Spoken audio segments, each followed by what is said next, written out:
Nós iremos agora ler a palavra de Deus mais uma vez. Eu peço que vocês abram no Evangelho de Marcos, Evangelho segundo Marcos, capítulo de número 12.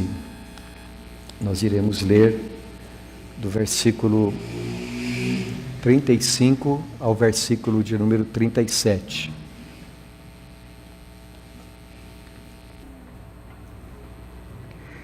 Jesus, ensinando no templo, perguntou: Como dizem os escribas que o Cristo é filho de Davi? Pois o próprio Davi falou pelo Espírito Santo. Disse o Senhor ao meu Senhor: Assenta-te à minha direita, até que eu ponha os teus inimigos debaixo dos teus pés. O mesmo Davi chama-lhe Senhor. Como, pois, ele é seu filho? E a grande multidão o ouvia com prazer. As escrituras sagradas dos judeus, que hoje nós chamamos de Antigo Testamento, sempre falaram a respeito da vinda de um Salvador para o mundo inteiro. Tanto nos escritos de Moisés, como nos Salmos, nos profetas, de uma forma ou de outra, sempre foi anunciado o dia em que viria alguém que às vezes nas Escrituras é chamado o Cristo, lá no Antigo Testamento o ungido ou o Messias. A palavra grega é a palavra Cristo, e essa pessoa era descrita no Antigo Testamento como alguém sobre quem o Espírito de Deus pousaria e, pelo auxílio do Espírito de Deus, essa pessoa faria com que o reino de Deus acontecesse entre os homens. O Antigo Testamento também deixa muito claro que este Cristo, este ungido de Deus, ele seria um descendente da família do rei Davi. Porque no segundo livro de Samuel, segundo livro do profeta Samuel, está escrito que um dia Deus fez uma aliança com o rei Davi, rei de Israel, com seu servo Davi. E de acordo com essa aliança que Deus fez, ele faria com que um descendente de Davi ocupasse o trono de um reino eterno, de um reino que não terá fim, mas que reinará para todo sempre. E os outros profetas também falaram a respeito dele. Por exemplo, o profeta Isaías, ele diz que do tronco de Jessé, Jessé era o pai do rei Davi, do tronco de Jessé sairá um rebento, diz o profeta Isaías, e das suas raízes um renovo. Repousará sobre ele o Espírito do Senhor, o Espírito de sabedoria, Espírito de entendimento, Espírito de conselho e de fortaleza, Espírito de conhecimento e de temor do Senhor. O profeta o profeta Daniel, falando a respeito disto também, ele diz que um dia teve uma visão. E nesta visão, alguém semelhante ao Filho de Homem vinha, e a este alguém seria dado um reino cujo domínio é eterno. Mas Daniel também, ele deixa claro que este semelhante ao Filho de Homem, este ungido com o Espírito de Deus, também seria um ser celestial. Isto é, ao mesmo tempo em que nele os homens veriam a divindade, veriam também a humanidade, porque nasceria na família de Davi. E o profeta Miqueias diz até o lugar onde esse rei nasceria. Ele disse assim: Tu, cidade de Belém, ainda que seja tão pequenina entre as outras, não é a mais pequena, porque de ti é que me sairá o rei que há de governar, que há de apacentar o meu reino de Israel. Então, vejam, meus irmãos, como o Antigo Testamento, as escrituras que Jesus tinha nas mãos, por assim dizer, assim como os seus contemporâneos, ele é repleto de ensinamentos a respeito daquele ungido que viria para trazer o reino de Deus. Eu acho que o texto mais conhecido de todos nós é Isaías capítulo 53, onde o profeta, e eu nunca me canso de pensar nisso, 750 anos antes de Jesus Cristo, ele descreve perfeitamente o sacrifício de Jesus ali na cruz, pelos nossos pecados. Ele nos mostra como os nossos pecados, que o castigo pelos nossos pecados estava caindo sobre Jesus. O castigo que nos traz a paz, o castigo que restaura as nossas almas, estava ali sobre Jesus Cristo, e pelas suas pisaduras nós fomos sarados. Mas há um outro texto no Novo Testamento, que embora nós não façamos muitas alusões a ele, é importantíssimo também. Eu estou falando do texto que refere Jesus aqui, é o Salmo 110. Jesus estava, como era o seu costume, e especialmente naqueles últimos dias, estava no templo em Jerusalém.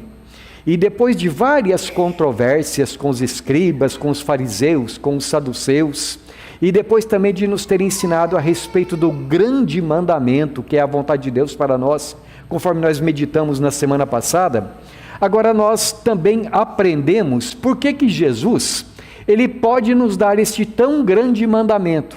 É porque ele é o grande Senhor.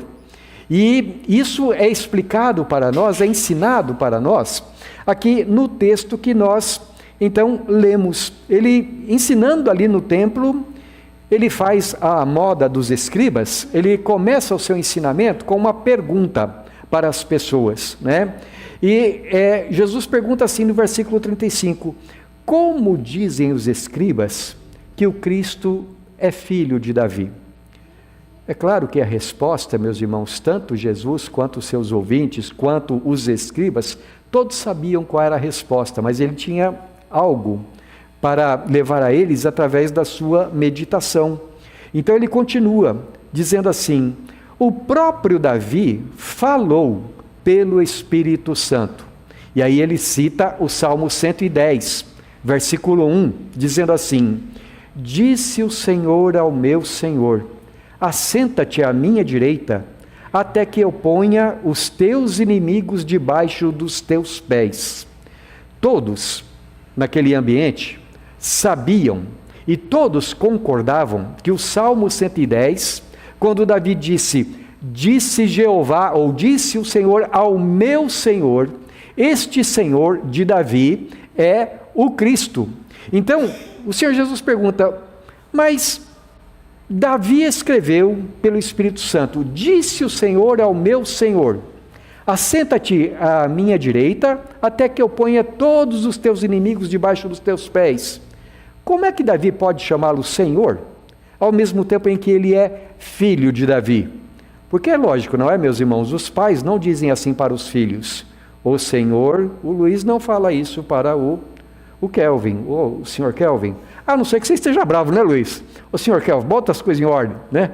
Mas não é normal os filhos falarem assim com os pais, é o contrário. Perdão, os pais falarem assim com os filhos. É o contrário. São os filhos que se dirigem aos pais como o Senhor. Então a pergunta de Jesus é essa, como é que pode? Ao mesmo tempo que ele é Senhor, ele é filho de Davi. E eu repito, meus irmãos, que era bem do conhecimento deles a resposta para esta pergunta.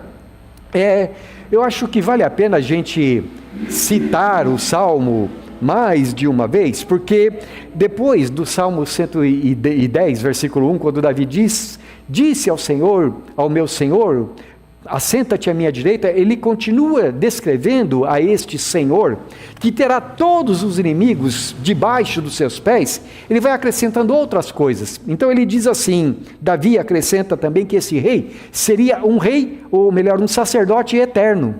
Disse o Senhor, tu és sacerdote para sempre, segundo a ordem de Melquisedeque.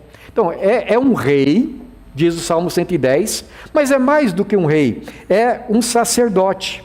E nos dias de Jesus, então, havia aquela expectativa, quando é que chegará este rei, que é sacerdote?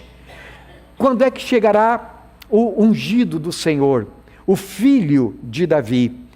E então Jesus pergunta para eles, e como é que é isso?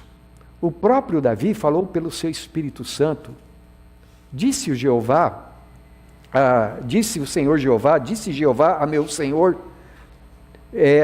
assenta-te à minha direita.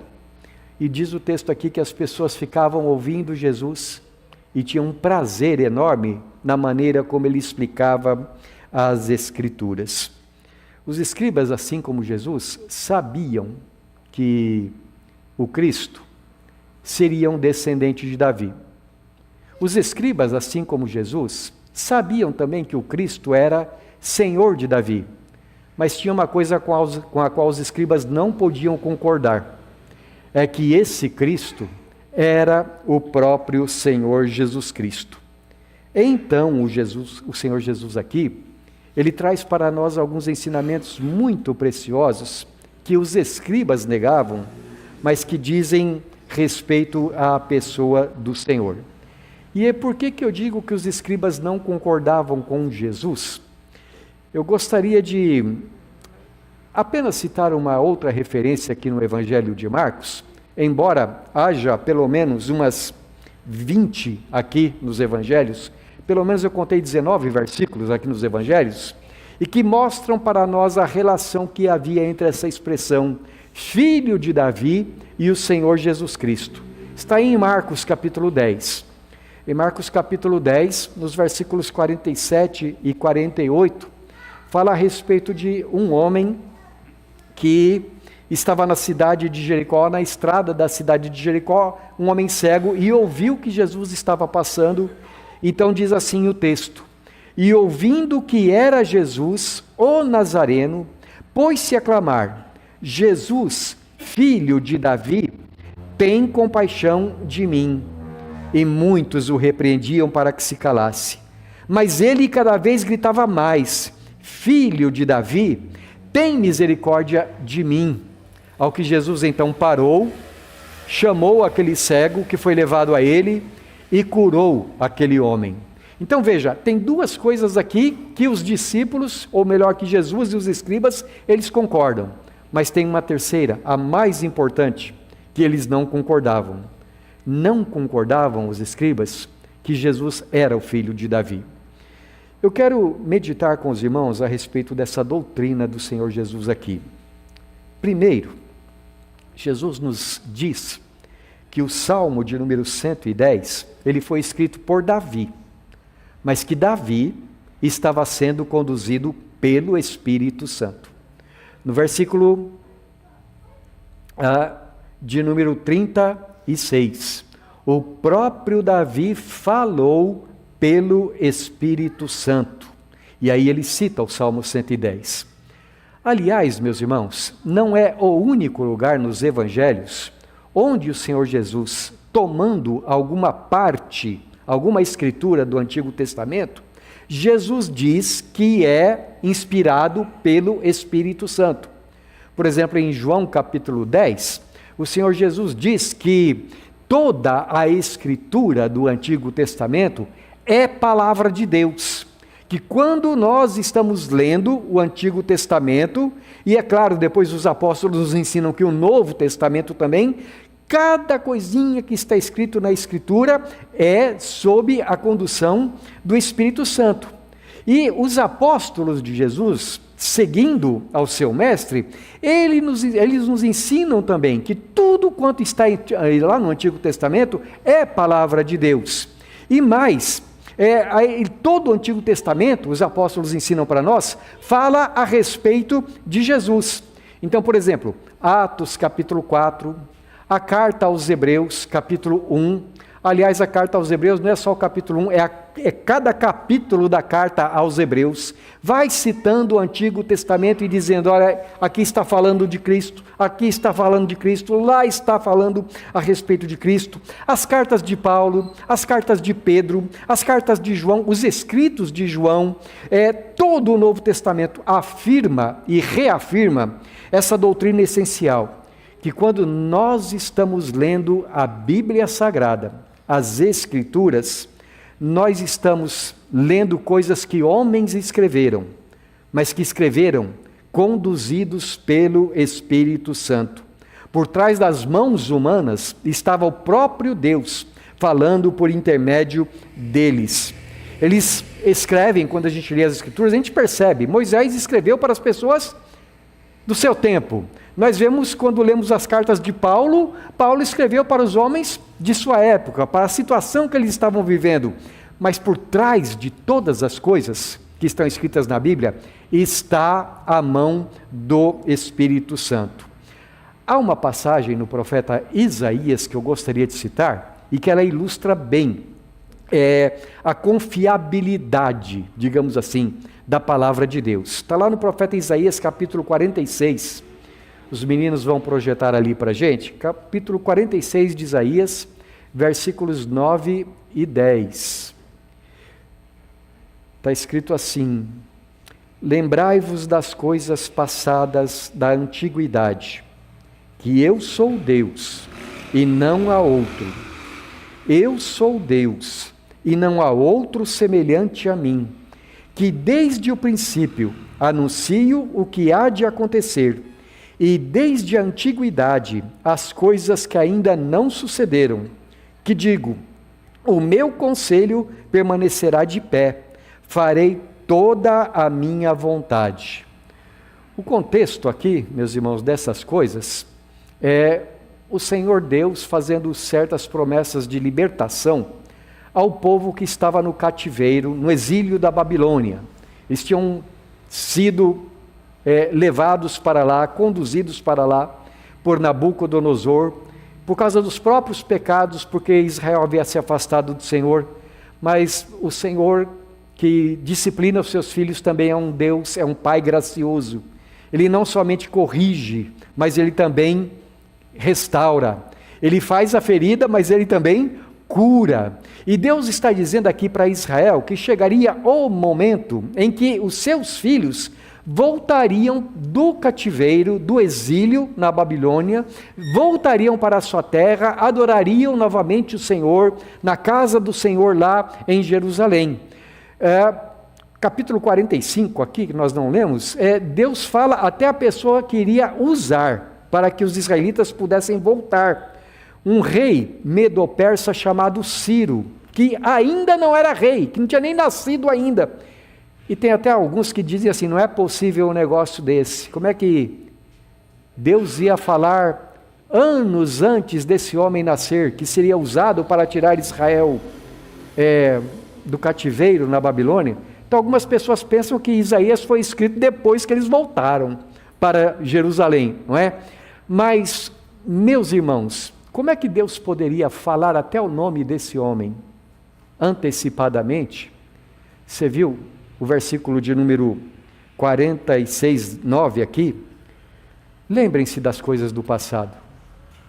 Já não teve tantas coisas que eu falei, diz o Senhor, e como eu falei, aconteceram.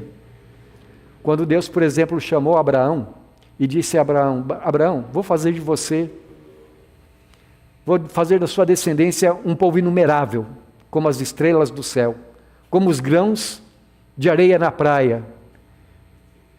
O teu povo vai ficar no Egito 400 anos, mas depois eu vou tirar de lá.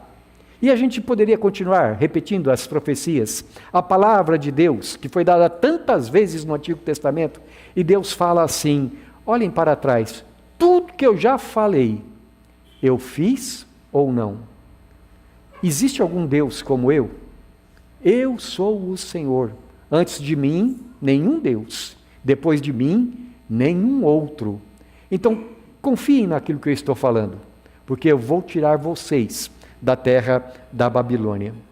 Primeira coisa, então, meus irmãos, que Jesus insiste aqui conosco, é que quando os escritores do Antigo Testamento estão falando, é o Espírito Santo que está falando através deles. Segunda coisa, Jesus ensina que o Salmo 110, que foi inspirado pelo Espírito Santo, fala a respeito dele. É nesse sentido que o referido texto, o texto do Salmo, fala de muitas coisas a respeito de Jesus. Eu não quero comentar todo o Salmo com vocês, porque senão a gente começaria tudo de novo, não é? Mas eu quero destacar algumas coisas que o Salmo 110 fala e que depois o Novo Testamento explica para nós. Então, eu peço que você, por favor, abra ali no Salmo 110 agora. Nós não iremos lê-lo todinho, não. Apenas destacar alguns pontos aqui.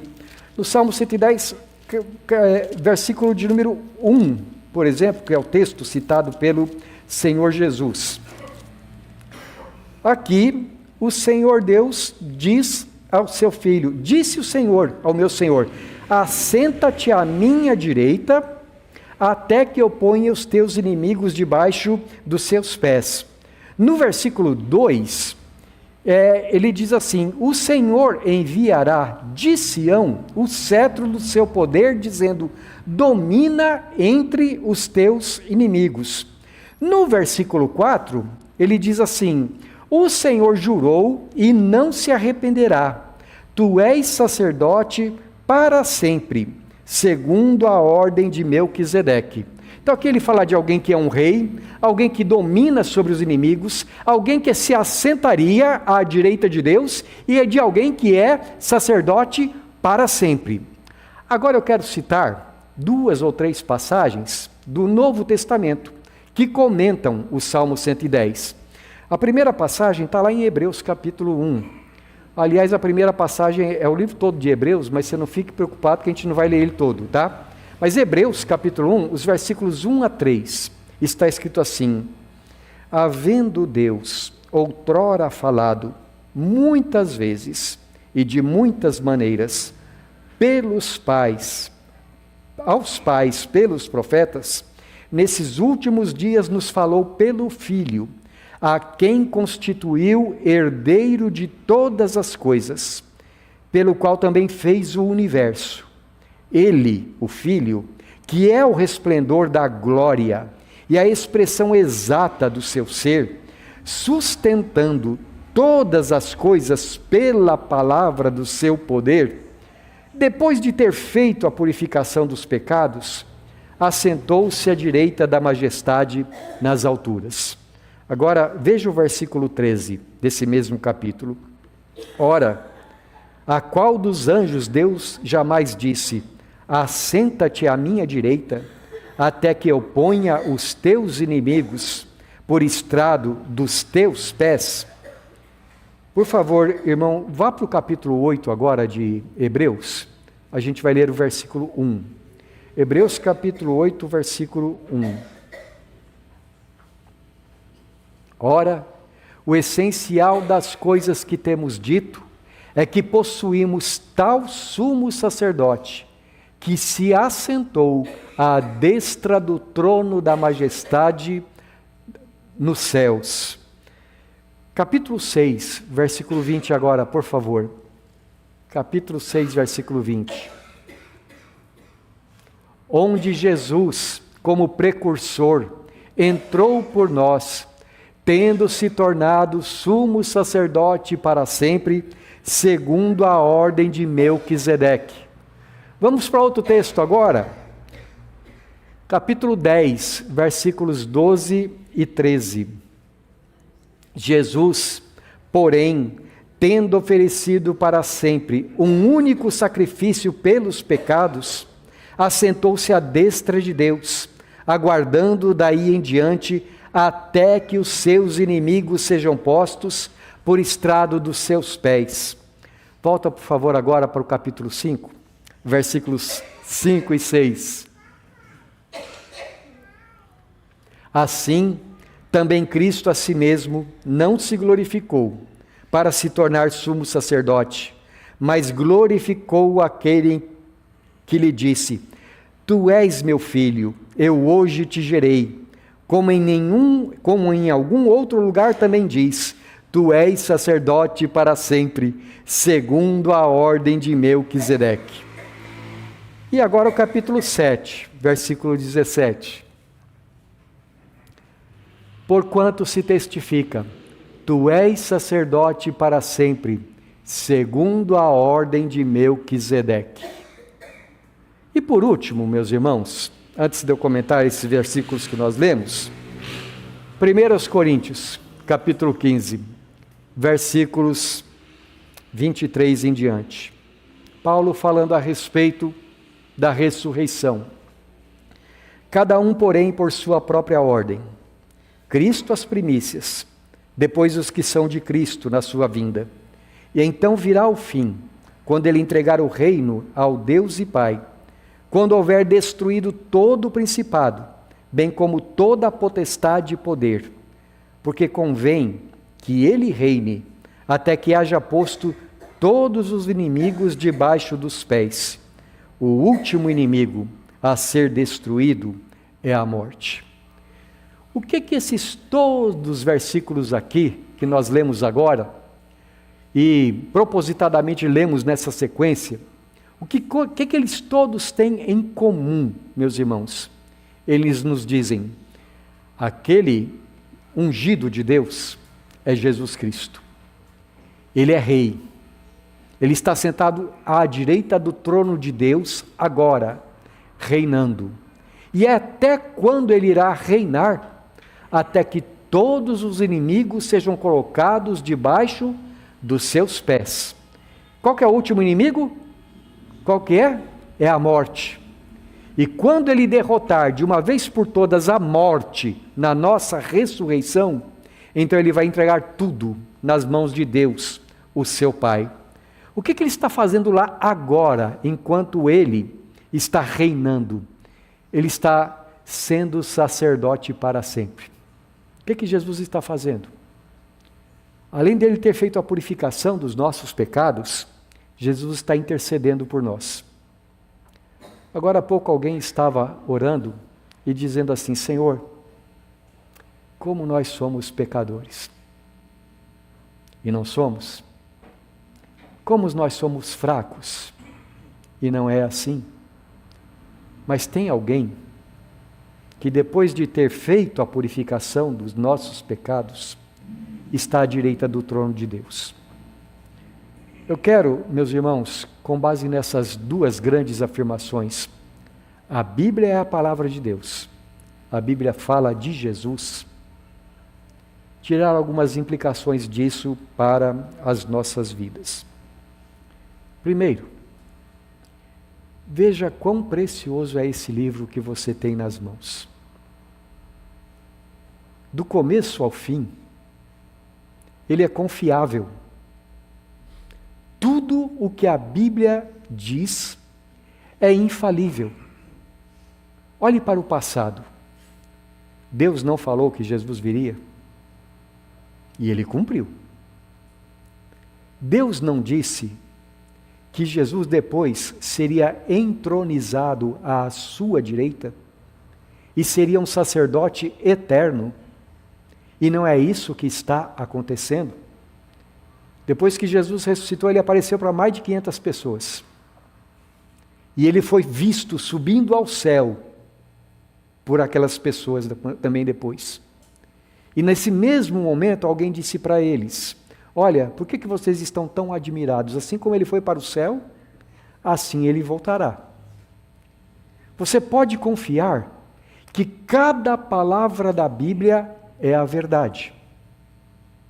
E o que a Bíblia fala a teu respeito? Se você é crente em Cristo Jesus. A Bíblia, no mesmo Salmo 110, diz que o povo dele virá a ele voluntariamente. Eu te pergunto, quem te forçou a vir aqui esta noite para cantar para Jesus? Quem te forçou a dizer assim: preciosas são as horas na presença de Jesus? Você veio porque ele te pegou pela orelha e disse: você tem que ir? Você veio voluntariamente. O que a Bíblia fala a respeito da maneira como Deus deseja que você viva aqui? Como é que nós lemos no texto de Colossenses? A tua vida está no céu. De lá você aguarda Jesus. Faça morrer o teu velho homem. Faça morrer tudo aquilo que não combina com o céu, que estiver na tua vida. Mas busque as coisas lá do alto, onde Cristo vive, assentado à direita de Deus. Sabe o que é inspirado na Bíblia? As promessas são inspiradas. Sabe o que mais que é inspirado? Por Deus. os mandamentos, cada mandamento da Escritura Sagrada. Sabe o que é mais que tem inspirado na Bíblia? Cada doutrina, cada maneira como a Bíblia diz que Jesus traz a salvação para nós. Sabe o que mais é inspirado na Bíblia? Aquele texto que diz: nunca te deixarei, jamais te abandonarei. Sabe o que é mais? Todas as coisas cooperam para o bem dos que amam a Deus. E o que mais que é inspirado na Bíblia, Marineide? O que é mais que é inspirado na Bíblia? Ajuda a Marineide, Laura. O que mais que nós temos? Oi? Tudo posso naquele que me fortalece. E o que mais, Bernadette? Cada palavra, quando você abre a Bíblia, é o Espírito Santo falando com você. E Ele diz que Ele nunca vai embora da tua vida. Primeira coisa, irmão, confie nas Escrituras. Segundo, saiba que Jesus é o teu Rei, o teu Senhor. Não pense que quem está governando o mundo é Satanás. Satanás é só um inimigo de Cristo. Foi Satanás que trouxe a morte. Mas eu gosto muito de uma frase que eu vi não sei aonde, ou ouvi não sei aonde. Tem um livro chamado A Morte da Morte na Morte de Cristo. Já ouviu aquele ditado? Para tudo tem jeito, só não tem jeito para a morte? Mentira. Porque até para a morte, Jesus deu jeito. Na morte dele, ele matou a morte, matou a nossa morte. E nós vamos viver eternamente com ele no céu. Olhe para Jesus como teu Senhor, como aquele que manda em tudo na tua vida. Olhe para Jesus como teu sumo sacerdote. E se você tem um sumo sacerdote lá no céu, intercedendo por você, que outro sumo sacerdote você precisa? Vocês não vão precisar nunca que eu pegue o meu paletó e cubra vocês com o meu paletó. Vocês não precisam disso.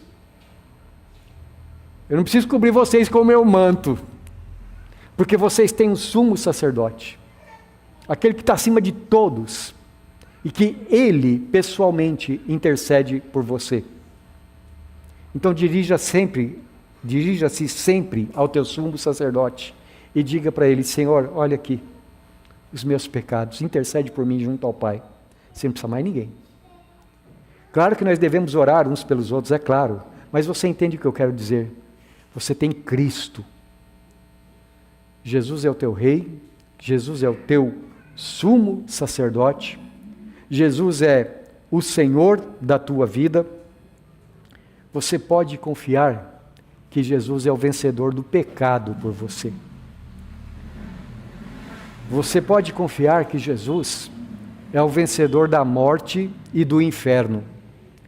E você pode confiar que Jesus voltará do céu para buscar a sua igreja. Prepare-se para isso. A cada dia, viva com os olhos na eternidade. Porque aquilo que Deus falou, lembra o que Ele disse? Olha para trás e procure saber, alguma coisa eu já falei, diz o Senhor, que não tenha se cumprido, alguma coisa eu já falei que não seja verdade. Confie na verdade de Deus e sirva a Jesus voluntariamente. Amém.